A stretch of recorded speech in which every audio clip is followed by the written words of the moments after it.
בוקר טוב. תודה שהזמנתם אותי.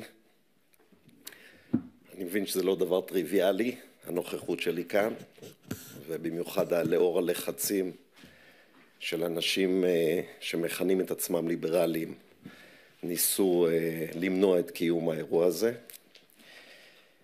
אני חושב שהאירוע הזה הוא חשוב, ההידברות חשובה, היא כמעט לא קיימת, באמת לצערנו. היא קיימת בעיקר מעל גלי התקשורת כשיש אירועים אלימים או דברים לא נעימים.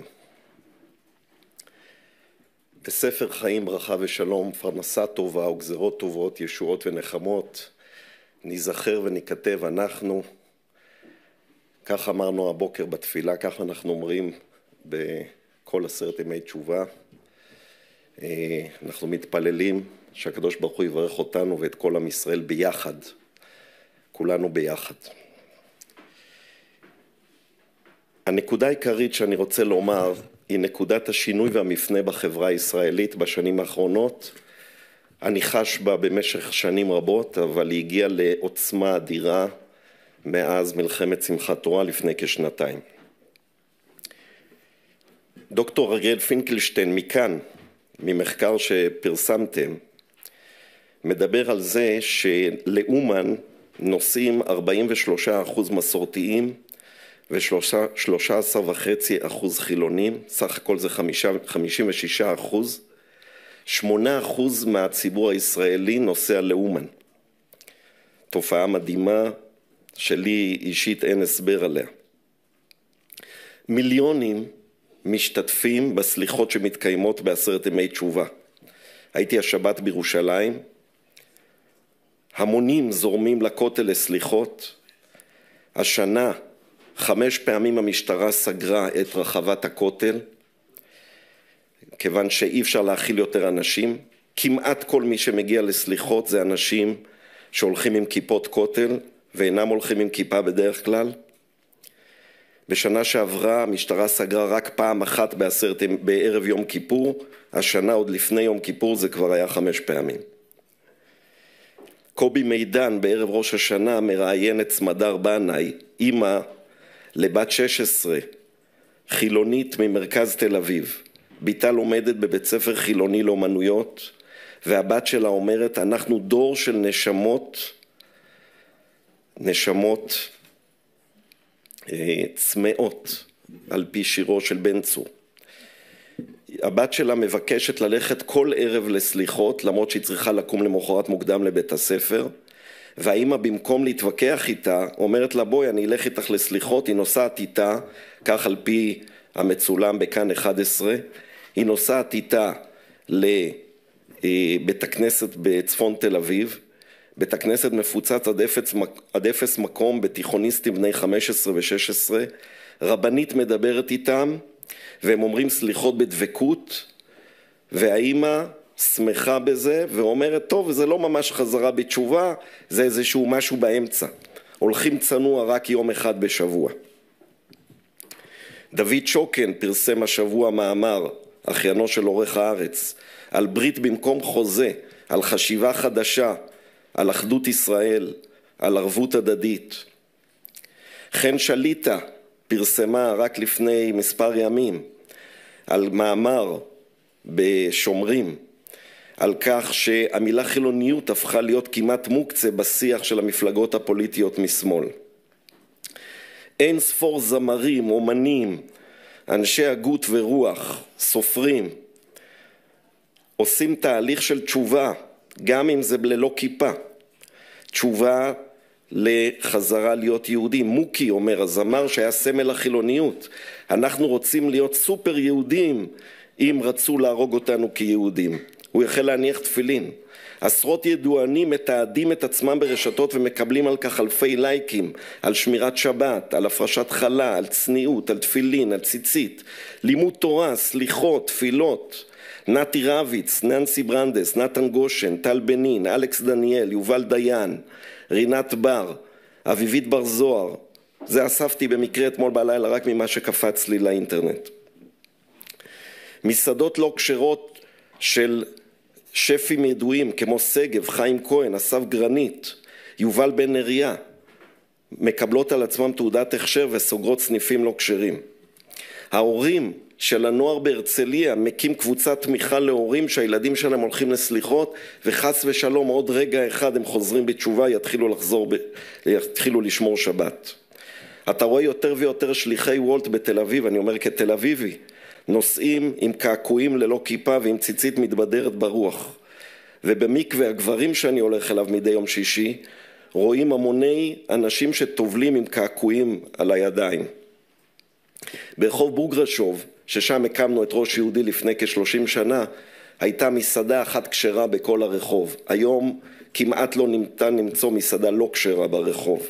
ביניהם יש 5 מסעדות שהם מהדרין. מי אוכל מהדרין ברחוב בוגרשוב בתל אביב? לאלוקים פתרונים.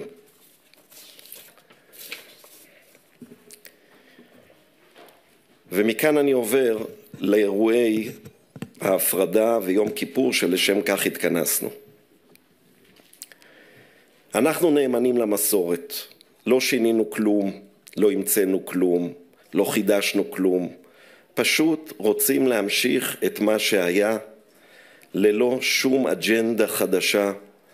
אנחנו רוצים לקרב יהודים למסורתם, יש מיליונים של יהודים שרוצים להתקרב למסורתם, אנחנו מבקשים לתת להם הנגשה ושירות, אנחנו רוצים להכניס אנשים לתפילה כשזה פעם ראשונה בחיים שלהם שהם פותחים מחזור ביום כיפור, אנחנו רוצים לעשות את זה, אנחנו לא מוכנים לעשות את זה בכל מחיר. אנחנו נאמנים למסורת, ואם תבוא עירייה או אג'נדה חדשה או בית משפט או מאן דהוא שחוקק חוק שאסור להתפלל ברשות הרבים ממחיצה, אז אנחנו פשוט לא נהיה שם. וכך אכן עשינו פעם אחת כשנאסר עלינו. אבל, אגב, גם היום עיריית תל אביב אוסרת עלינו לחדש את התפילות שהיינו עושים פעם בחודש כולל שבת ליד כיכר דיזנגוף, כי אסור לשים מחיצה, אז אנחנו פשוט ביטלנו את התפילות. לא נעשה את זה בכל מחיר ולא נעבור גם על החוק. מפני שהנאמנות להלכה ולמסורת היא יותר חזקה מכל דבר אחר. תורת השם תמימה משיבת נפש.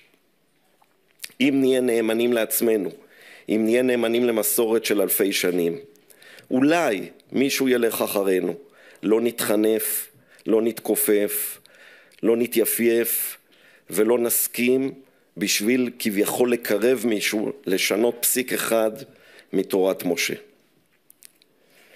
אנחנו באופן קיצוני בעד בחירה חופשית. אצלנו שיעור עולה כסף, בכוונה, כדי שאנשים יעריכו, ישלמו, ואף אחד לא יעלה על דעתו שאנחנו מחלקים משהו בחינם. איננו נותנים מלגות לסטודנטים, אצלנו כל דבר כמעט עולה כסף, אנשים באים, יש הגבלת גיל, אי אפשר לבוא לראש יהודי מתחת לגיל 20, יש צמאון גדול לתורה, ומי שרוצה פשוט מגיע. אין מניפולציות רגשיות, זה לא קט כמו שמנסים אחרים שחורשים רעתנו לומר, אנחנו אנשים נורמליים שפועלים 30 שנה בהפצת תורה, מי שרוצה יגיע, מי שלא ברוך יהיה, נאהב את כולם, בין אם יתקרבו, בין אם לא יתקרבו.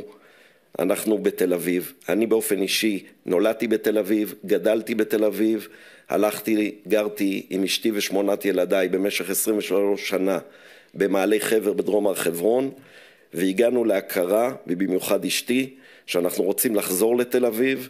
עברנו עם 8 ילדינו, שאז היו כולם רווקים, לדירה בגודל חצי ממה שהיה לנו ביהודה ושומרון, מפני שחשוב לנו לדבר עם עם ישראל ולהשפיע, כן להשפיע, זה לא מילה גסה, להשפיע באופן חירותי לחלוטין, להשפיע עם בחירה חופשית, להשפיע באהבת ישראל. אנחנו נגד כפייה, אנחנו נגד כפייה דתית, ואנחנו נגד כפייה שיקפו עלינו. כל הסיפור של ההדתה, מילה לא מוצלחת שהשתמשתי בה פעם, שאני גאה בהדתה שלנו, נוצל לרעה כדי לנסות להרחיק מאיתנו אנשים ולהפחיד אותנו. אגב, זה עבד הפוך. מאז אירועי יום כיפור שראש יהודי התפרסמה, יש כפול תלמידים בראש יהודי. הצמאון העצום שקיים בציבור, השינוי הגדול בגדלי המגזרים, זה שהיום הציבור החילוני איננו כבר המגזר הגדול במדינה. רוב האנשים החילוניים קוראים לעצמם מסורתיים, והם הולכים ומתקרבים יותר ויותר למסורת. שזה דבר נפלא בעיניי, תהליך דמוקרטי, בחירה חופשית, תשובה מאהבה שהרב קוק ניבא עליה שהיא תקרה לפני 100 שנה. הנוער מתעורר, צעירים מתעוררים, סקר של ערוץ 12 קובע ששליש, 37% מבין צעירים מגילאי 19 עד 29 אומרים שמאז המלחמה הם רוצים להתקרב ליהדות. זה אומר 1 מכל 3 צעירים במדינת ישראל. אנחנו רואים את זה בשטח. לפני 3 שנים, בעת שקיימנו את התפילה הנפלאה והענקית, שבה השתתפו 2,500 איש, והייתה תפילה מחשמלת, צמרמורת, סיוון רב מאיר אמרה בסיום התפילה, איך מעתיקים את האחדות ואת האווירה הנפלאה הזאת הלאה לכל השנה. באותה תפילה השתתפו רבים, גם מהפוליטיקאים של תל אביב. עיריית תל אביב התגאתה בתפילה הזאת, היא העלתה פוסט בסיום תפילת נעילה, היא כתבה, זה לא התור לבייקרי, זה תפילת נעילה בכיכר דיזנגוף. העירייה התגאתה בתפילה, באותה תפילה שהתנגדה לה, אותה תפילה בדיוק שהתנגדה לה שנה אחר כך בגלל אג'נדה, בגלל מאבק ברפורמה והשיוך של כל דבר של אם אנשי ימין או דתיים מובהקים שייכים אליו, אז ממילא צריך להתנגד אליו. אותה עירייה שהתגאתה הפכה את פניה ואמרה, איך זה יכול להיות שאתם תתפללו עם מחיצה? הרי אותה מחיצה הייתה, רואים בתמונות, הייתה מחיצה, מי שרצה עמד ליד המחיצה, נשים וגברים, זה כמובן היה מיעוט הציבור, 90% מהציבור שהיו חילונים, אולי 95%, השתתפו בתפילה, שמחו בה, ולא עמדו ליד המחיצה, עמדו, אף אחד לא העיר להם מילה. מולי שגב, עורך ארץ נהדרת, כותב בפוסט שעד היום לא נמחק, הוא רק מחק את המילה ראש יהודי, אבל הוא כותב באותו פוסט שהוא לא השתתף שנים, הוא ואשתו ובנותיו, והוא התיישב בתפילה המעורבת, והוא מודה על כך לאותו ארגון הדתה, הוא אמר, אותו ארגון מיסיונרי שארגן אותה, אף אחד לא העיר לי מילה, התיישבתי, התפללתי, נהניתי מהתפילה, וכמובן כעבור שנה הוא מעלה פוסט שלא יכול להיות, אמנם הוא אומר מודה שהוא נהנה בתפילה של שנה שעברה, אבל אם הארגון הזה מזמין את הרב שמואל אליהו או אנשים כמותו, אז ממילא זה כבר לא ארגון לגיטימי, זה ארגון שהוא עושה, בקיצור. השיח הפך להיות שיח בלתי אפשרי. גם אנשים טובים, גם אנשים נורמליים, אנשים שכמובן אינני חושב כמותם, אבל אני מכבד אותם מאוד, נכנסו לטרלול ולאטרף של אי אפשר לדבר, נשאר רק לסתום פיות, נשאר להשתיק, נשאר לצעוק ולצרוח בזמבורות. אנחנו בהיותנו שמים מחיצה בתפילה, לא עושים לו אפליה ולא הדרה, להפך, להגיד לנו להתפלל לא כדרך מסורת אבותינו היא הכפייה החילונית. היא אג'נדה חדשה שבאה להגיד לנו איך להתפלל ואיך להתנהג, וכמובן שלעולם לא נקבל אותה. אין פה לא פגיעה בנשים, אפילו בית המשפט קבע לאחרונה, בית המשפט העליון בשנה שעברה, שההתנגדות לתפילה מסורתית היא מחיצה, הינה אפליה של הציבור הדתי. יש לצערנו השתקה. כאשר לפני 2.5 הזמנו את פרופסור ידידיה שטרן המוכר לכם היטב, יחד עם שמחה רוטמן, כשהמנחה גם היה מישהו מהשמאל החילוני. והנושא היה הרפורמה המשפטית, 200 איש עם זמבורות הפגינו כי חס ושלום איך העזנו להכניס את שמחה רוטמן לתל אביב. לזה קוראים השתקה, לזה קוראים תעופו לנו מהעיניים. לצערי הרב, רוב אנשי השמאל ורוב אנשי המחנה המכנים את עצמם ליברלי, עד היום לא גינו את זה. לא יאיר לפיד, בני גנץ כן. לא גינו את האלימות שהייתה ביום כיפור, ואת הזכות שלנו להתפלל, שאיננה פחותה מהזכות של כולם לעשות הפגנות באותו מקום. אני נושא תפילה שהאהבה והאחדות תחזור, שהשפיות תחזור, שנזכה לאהוב אחד את השני, שלא נצטרך אף אחד מאיתנו היושבים פה בשולחן לוותר על האמת שלו, ולמרות זאת להמשיך לאהוב אחד את השני, כי אין לנו ארץ אחרת, אין לנו עם אחר ואין לנו תורה אחרת. תודה רבה.